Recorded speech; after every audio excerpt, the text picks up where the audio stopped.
nominales de 12.5 pn y 188 psi o una presión nominal de 232 psi dependiendo del RD. En cambio, la P100, que es una de las más vendidas en el mercado y tiene una serie de tecnologías que cada vez van aumentando y aumentando, se utiliza para la aducción, conducción y distribución. En Estrucol tenemos tuberías de 40 milímetros a 800 milímetros y los rangos de presiones varían desde 52 psi hasta 362 psi dependiendo de las necesidades del cliente. Entonces, ya para las personas que están ingresando en este tema, es muy importante que tengan presente esas densidades y ese P40, P80, P100 que vamos a encontrar en el rotulado de la tubería. También es muy importante recordar cómo funcionan los RDs. Yo sé que muchas personas de pronto ya lo conocen, lo tienen presente, pero también pensamos en que es un conocimiento y que tenemos que expandirlo a que todas las personas que muchas veces dicen, me da pena preguntar qué es un RD, cómo funciona. En realidad, tenemos en Estrucol estos RDs, que quiere decir que entre mayor sea el RD más grande, más pequeña va a ser la presión de operación. Y entre más pequeño sea el RD, más grande va a ser la presión de operación. Los RDs que tratamos de ofrecer en Estrucol, los más vendidos y los más comerciales, siempre son RD17 y RD11. A nosotros, nuestros clientes, nos gusta siempre apoyarlos, como estar asesorándolos. Siempre preguntamos cuál es la presión de trabajo y eso para que obviamente tomen la mejor decisión dependiendo de las presiones nominales. Y la segunda tablita de la izquierda, es muy importante recordar que están todos los diámetros que producimos en Estrucol, desde 40 milímetros hasta 800 milímetros, y tenemos los espesores de pared. Y sobre todo la equivalencia en pulgadas. ¿Por qué esa equivalencia en pulgadas es muy importante? Porque muchas veces nosotros no conocemos qué es un 315, sino que entonces buscamos una relación en pulgadas, que sería las 12 pulgadas. Entonces es muy importante conocer eso. Y recordar que el polietileno tiene un gran valor agregado, que es la flexibilidad. Esa flexibilidad, como la podemos ver en esta tablita, nos ayuda muchas veces a reducir codos, a reducir codos de 11.5 grados, codos de 22.5 que a veces conocemos en otras tuberías, y acá estamos ahorrando esos costos. Muy importante eso. Y también nos ayuda a hacer las instalaciones más rápidas. ¿Cuánto es el radio de curvatura? Les voy a compartir esta tablita que es muy importante dependiendo del PN o el R que ustedes tengan y el material P40, P80 y P100, los diámetros nominales que podemos hacer curvatura con esa tubería. Entonces ya hicimos un pequeño repaso sobre algunas generalidades, conocer cómo se lee el polietileno, cómo lo podemos leer un poco más. Los diámetros que trabaja el polietileno y los que comercializa Estrucol. Pero ahora vamos a entrar en materia. Los dos temitas generales que tenemos para el día de hoy. En el día de hoy vamos a enseñar el procedimiento de unión por termofusión a socket. Es muy importante recordar que este procedimiento de socket y silletas que voy a estar comentando, que voy a estar hablando, son basados en una norma. La norma es la STM F2620. Esta norma es la que nos indica los parámetros y los procedimientos que debemos realizar para completar este proceso. ¿Pero en qué consiste la termofusión a socket?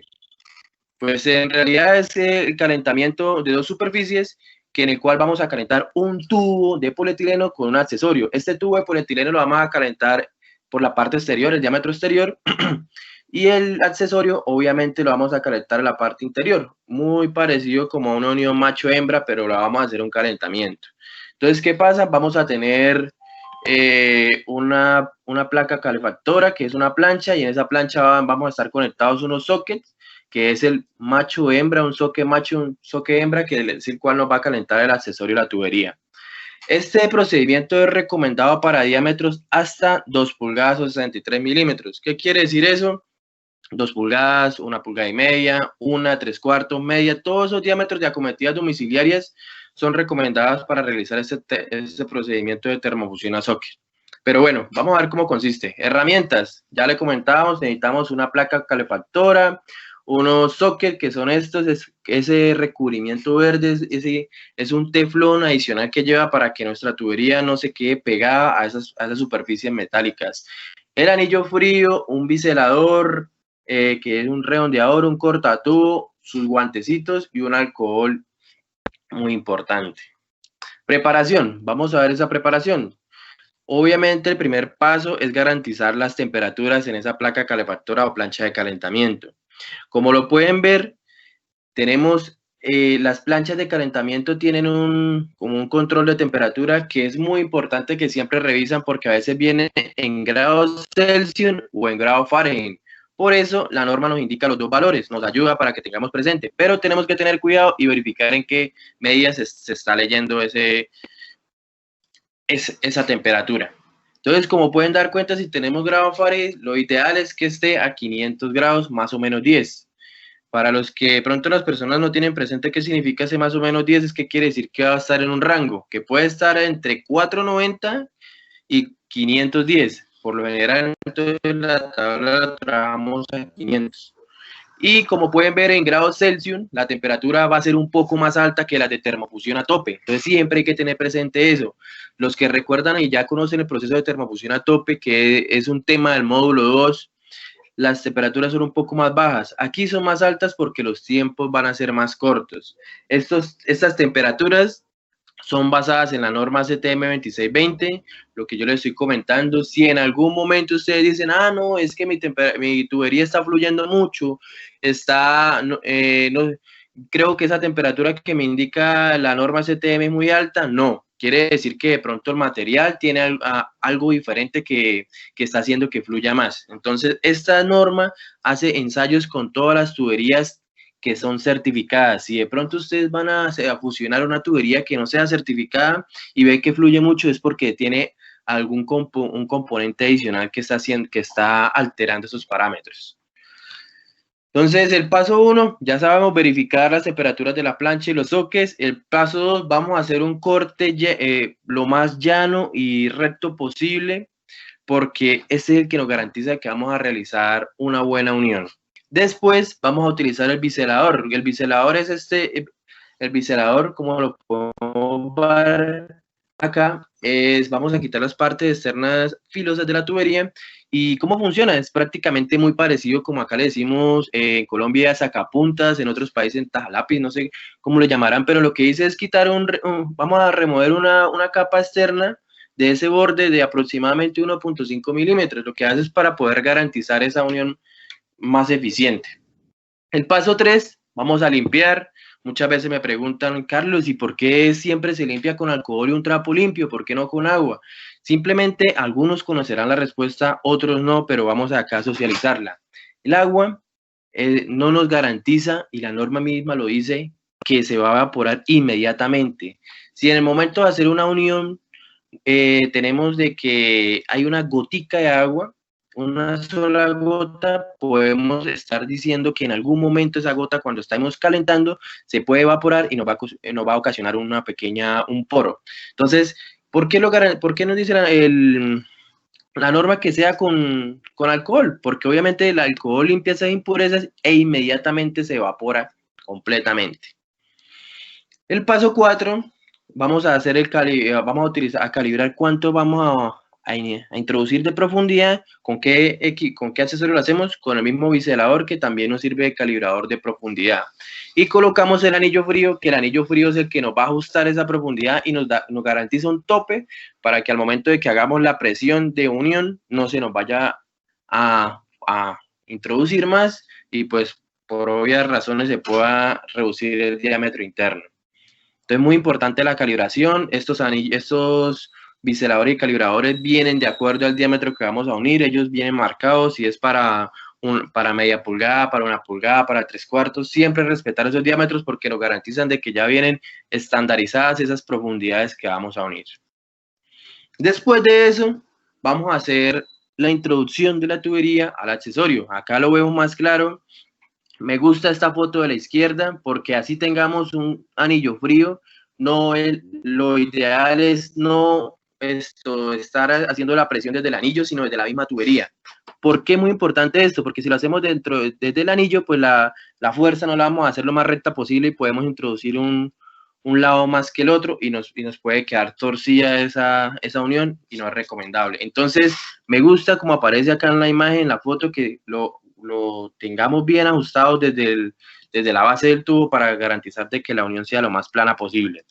Vamos a introducir el accesorio y la tubería hasta tope con estos sockets. Cuando lleguemos a tope, vamos a empezar a contabilizar el tiempo de calentamiento. Ustedes se preguntarán, ¿y cuáles son los tiempos de esto? Acá les tengo esta tabla, pero quiero que tengan presente este. Tengo dos tablas. Una tabla es para tubería P100 y la siguiente tabla es para tubería P80. Se preguntan por qué hay dos tablas. Recuerdan que al principio les dije que el P100 siempre va a fluir un poco más que el P80. Entonces, como se van a dar cuenta, los tiempos de calentamiento van a variar un poco. Entonces, quiero recordarles que al final de esta presentación, a los correos que ustedes se inscribieron en el link para agendar esta capacitación, vamos a compartir esta presentación con unos certificados de asistencia virtual al módulo 1 de la capacitación de Estrucol. Entonces, tranquilos que esta presentación ustedes la van a tener para conocimiento de ustedes. Acá lo que quiero explicarles es los diámetros que van a fusionar, los segundos, este tiempo de calentamiento, quiero decirle que es acá, cuando estamos con la tubería del accesorio unidos a los sockets. Entonces, si es media pulgada, pues entre 6 a 10 segundos. Voy a solucionar una duda. Y este es en P100. Y en P80, mire que cambia de 6 a 8 segundos. Entonces, ¿por qué? Quiero dejar claro eso. El P80 fluye un poco más que el P100. Entonces, es muy importante recordar eso. Después de eso, lo que vamos a hacer es sacar el paso 6. Vamos a sacar ese accesorio, esa tubería que está caliente y vamos inmediatamente al paso 7, que es unir, hacer la introducción de ese accesorio y esa tubería lo más recto y llano posible, no podemos moverla. Y en este paso 7 tenemos que mantener así, aplicando la presión, lo que nos indica la tabla, mire, para tiempo de enfriamiento, para soltar el anillo frío, que si hasta 1 pulgada y los diámetros tenemos que esperar, anteriores tenemos que esperar 30 segundos, que si es más grande de 1 pulgada tenemos que esperar 60 segundos. ¿Dónde tenemos que esperar esos 30 o 60 segundos? Acá, haciéndole presión, cuando ya estamos en el paso 7. Entonces, muy importante recordar eso. Y acá para solucionar la duda de la última pedacito de la gráfica, la última columna de la gráfica, dice que para realizar pruebas de presión, entonces dice que tenemos que esperar 5 minutos. Entonces, adicional, cuando completemos este tiempo, el paso 7, si queremos hacer inmediatamente una prueba de presión, de rotura, lo que queramos hacer para comprobar nuestras uniones, es importante garantizar 5 minutos adicionales.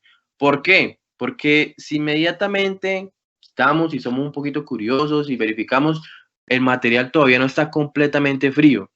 Y recordarles que el polietileno, para que quede lo más 100% hermético, tenemos que garantizar que el enfriamiento sea natural. Nunca acelerarlo con ni con agua, ni con ningún disolvente, ni nada, sino que sea natural. Por eso, las tablas que son basadas en la norma nos recomiendan que adicionemos 5 minutos para hacer las pruebas de presión. Y el paso 8. ¿Qué es lo más importante que tenemos que saber cuando realizamos las termofusiones, en este caso de socket? Que el mismo operador, la misma persona, instalador que realizó este procedimiento, sepa si le quedó bien o mal. ¿Cómo sabemos si quedó bien o mal? Me gusta esta imagen de la izquierda inferior. Lo importante, primero, garantizar que sean las uniones y la tubería lo más recto posibles con el accesorio. Y la segunda inspección visual es el cordón exterior. Como lo pueden ver acá, ya sea en P80 o en P100, ya sea en agua o en gas, van a tener el mismo cordón. Ese cordón tiene que ser constante. Si en alguna parte no nos salió de cordón, quiere decir que hicimos de pronto una fuerza de inserción no tan transversal, lo cual no nos garantizó de que haya sido una unión completamente recta. Adicional, yo le agregaría otro paso de inspección. Siempre que podamos verificar internamente cómo nos quedó, o sea, en algunos casos se puede, por ejemplo, en esta unión, podemos mirar por la parte contraria del accesorio, revisar internamente cómo nos quedó fusionado, lo podríamos realizar. Siempre que lo podríamos realizar, hagámoslo. Pero la primera inspección es el cordón exterior, que sea constante, que sea homogéneo y las uniones sean lo más rectas posibles. Entonces, un repasito, tengo dos videitos cortos, uno de termofusión a socket y uno de termofusión a silletas de nuestro proveedor de equipos, pero lo vamos a ver al final para no cortar el hilo de la charla. Entonces, como lo pueden ver, resumen, termofusión a socket es muy sencilla, es muy recomendada en la industria del gas, se utiliza mucho en la industria del agua y acometidas también, es muy confiable y sobre todo nos garantizan unas uniones completamente monolíticas. Como lo pueden ver, es un proceso muy sencillo y el equipo que necesitamos solo es unas herramientas externas, una plancha calefactora y unos sockets dependiendo del diámetro. Bueno, vamos ahora a tocar el otro paso, la unión por termofusión con silletas. También es muy importante recordar que es basada en una norma, la STM 2620, la raya 13. Entonces, muy importante. Si tenemos preguntas, las vamos realizando por el chat y al final de que apenas termine este espacio de silletas, vamos a dar un pequeño espacio para resolver esas dudas. La unión por silletas. ¿En qué consiste? Es un procedimiento en el que también un calentamiento simultáneo, pero ya no vamos a unir un accesorio directamente a una tubería. Ahora lo que vamos a crear es una cometida, o sea, vamos a sacar una derivación de una red existente a una red nueva. ¿Qué es importante de esto? Que voy a dar podemos utilizar la misma plancha que estábamos utilizando en socket, pero siempre y cuando tengamos unas perforaciones para poder ingresar esas caras cóncavas y convexas. Entonces ya vamos a revisarla bien. Acá tenemos el ejemplo de la plancha, como lo pueden ver es la misma de socket, siempre y cuando lo único es que vamos a cambiar los sockets. Ya no vamos a utilizar sockets, sino vamos a utilizar unas caras cóncavas y convexas, la cual nos van a dar la angularidad dependiendo de la base del tubo. Entonces, este procedimiento lo que vamos a hacer es que en el diámetro exterior de la tubería vamos a introducir, a fusionar un accesorio por medio de termofusión.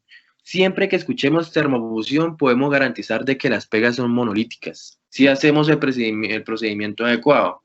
A este procedimiento le vamos a agregar algo, que estas caras cóncavas y convexas son para cada diámetro. ¿Qué quiere decir? Que si tenemos un tubo base de 110, las caras cóncavas y convexas y la silleta tiene que ser de 110.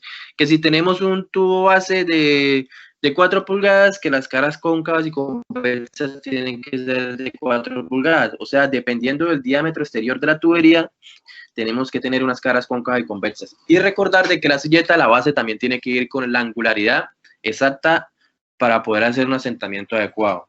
¿Qué otra cosa le vamos a agregar de herramientas que no vimos ahorita? Este carro silletero. Este carro silletero hay dos clases de ellos. Uno es por mordazas, como lo vemos en la foto, y otro es por cadena. A muchas personas les gusta el de cadena porque obviamente nos va a variar los diámetros y simplemente tenemos que ajustar la cadena.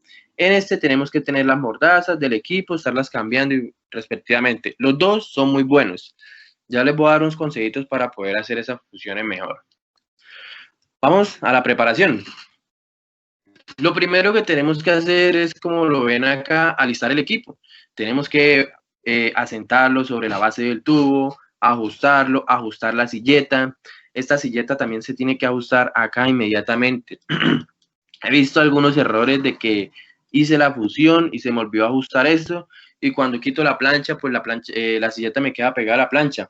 Entonces, por favor, atención al detalle y siempre garantizar de que nuestros procesos queden lo más adecuado posibles.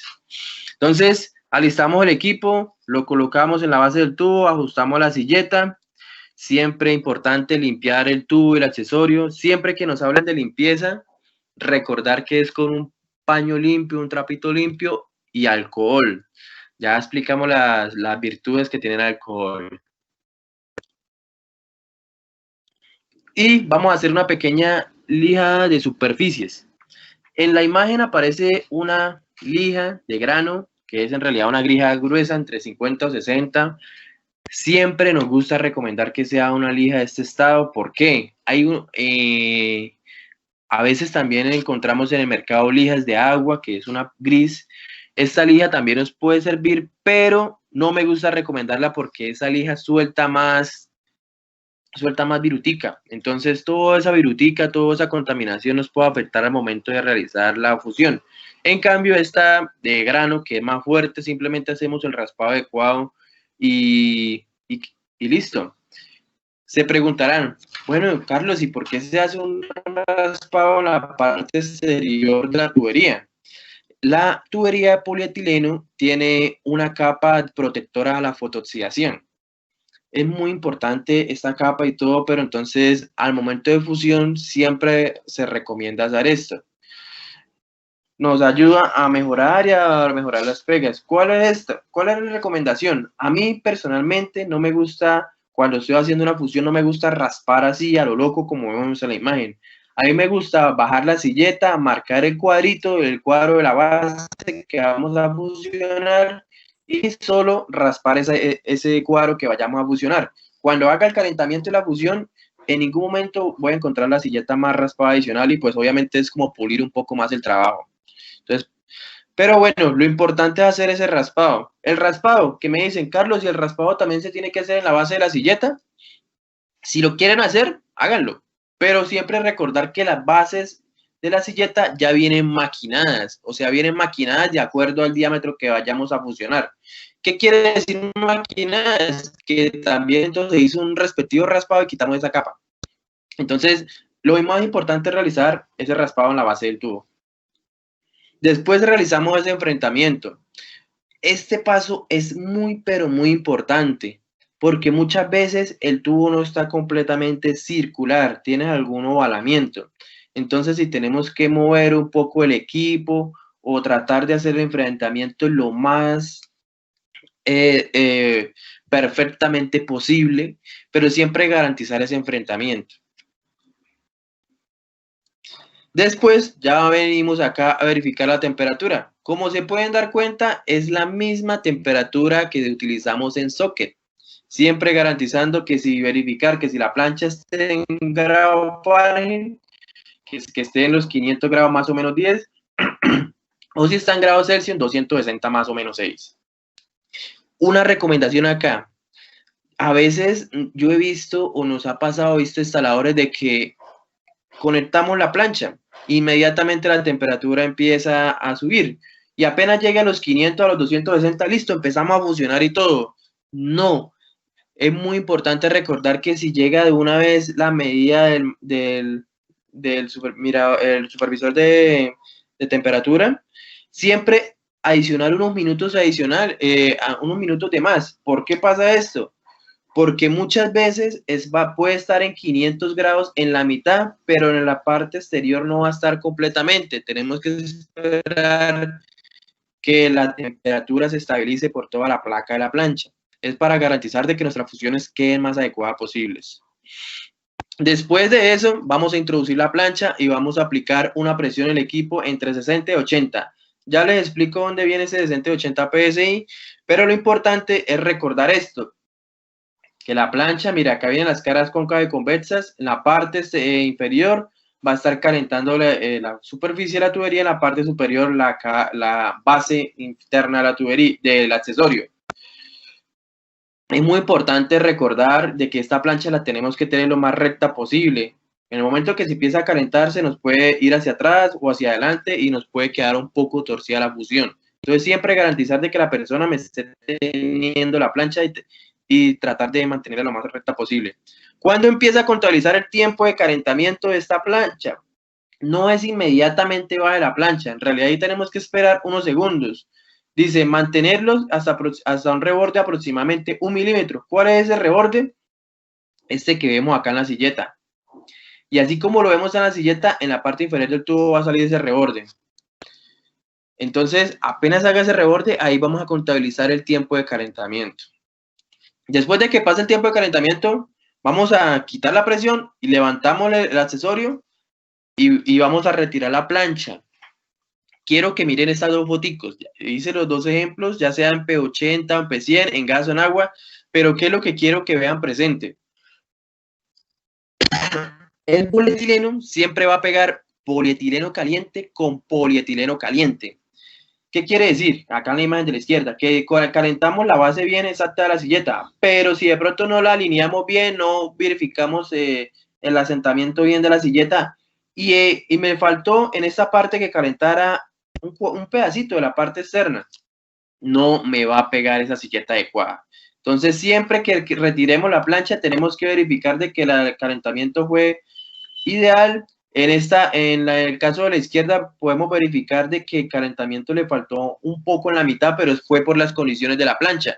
No tiene nada que ver porque en esta parte es donde vamos a realizar la perforación. Donde sí me preocupa que no calentara es en las partes externas, que haya quedado una parte sin calentar y así lo fusionemos, porque no vamos a garantizar una fusión adecuada.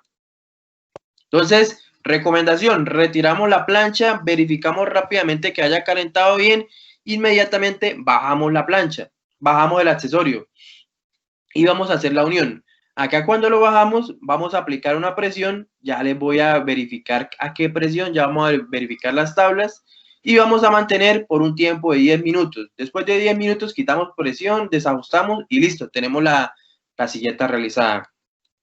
Acá está el resumen de las tablas. En este procedimiento tengo una tabla para P80 y para P100, porque así me lo indica la norma. Como lo pueden ver, la STM 2620 nos indica que la misma tabla nos va a servir para P80 y para P100 en termofusión a silletas. Otra cosa que es muy importante recordar que me sirve para todos los RDs, ya sea 9, 11, 13, 17. Y acá tengo un resumen de la temperatura de la plancha. 260 grados, lo que le estaba explicando ahorita, más o menos 6. 500 grados, más o menos 10. Ahora vamos a verificar los tiempos.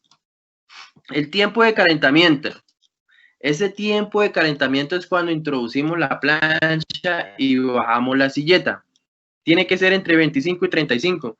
Bueno, Carlos, ¿y cuál escojo 25 y 35? Mi recomendación es siempre vayámonos por el promedio, así como lo indica la norma con la temperatura. Entonces me gusta siempre que trabajemos a 30. Así garantizamos que si se nos pasa un segundo o dos, pues estamos dentro del rango. Entonces, vamos a hacer el tiempo de calentamiento entre 25 y 30 segundos. Vamos a utilizar 30. ¿Y a qué presión vamos a hacer? Vamos a esperar ahí 60 PSI. Recuerdan que ahí decía que entre 60 y 80. No me gusta utilizar 80 porque en algunos casos los espesores de pared de la base del tubo son un poco delgados, un RE17, un RE13-6, y si le aplicamos demasiada presión, lo que vamos a hacer es que vamos a hundir, a que se nos pase la silleta, y pues obviamente vamos a dañar esa parte del tubo. Entonces siempre me gusta irme por los 60 PSI. La norma también me dice 60 PSI. Y acá tengo la presión en PSI y en bar para que las personas que como lo quieran manejar el manómetro que tengan. Después de realizar el calentamiento de 60 PSI a 30 segundos, vamos a levantar el accesorio, en este caso la silleta, y vamos a separar la plancha. Cuando separamos la plancha, ¿qué es lo primero que tenemos que hacer? Verificar si el calentamiento fue homogéneo. Si fue homogéneo, de inmediatamente bajamos la silleta y empezamos a aplicar presión. Pero como se pueden dar cuenta, no vamos a aplicar la misma presión de calentamiento, vamos a aplicar 30, que es la mitad. Entonces vamos a aplicar 30, vamos a ir aumentando la presión y cuando aumentamos la presión van a salir los rebordes de la silleta. En este caso vamos a mantener esa presión de 30 por unos 3, 4 segundos y listo. No hay problema, hemos terminado el proceso. Ahora, ¿cuánto tiempo de enfriamiento tenemos que esperar? Les había comentado 10 minutos. Después de esos 10 minutos, ¿por qué es lo mismo el tiempo de calentamiento, de enfriamiento para pegar un tubo de 160, un tubo de 200 o de base? porque en realidad esos tiempos de calentamiento se están basándose en la base de la silleta. Y una silleta puede tener la misma base, ya sea de cualquier diámetro que vamos a tener la cometida. Y el tiempo para ensayo o servicio, acá nos dice que son 30 minutos. ¿Qué quiere decir ensayo y servicio? Ya terminamos el proceso, hicimos todo el proceso adecuado.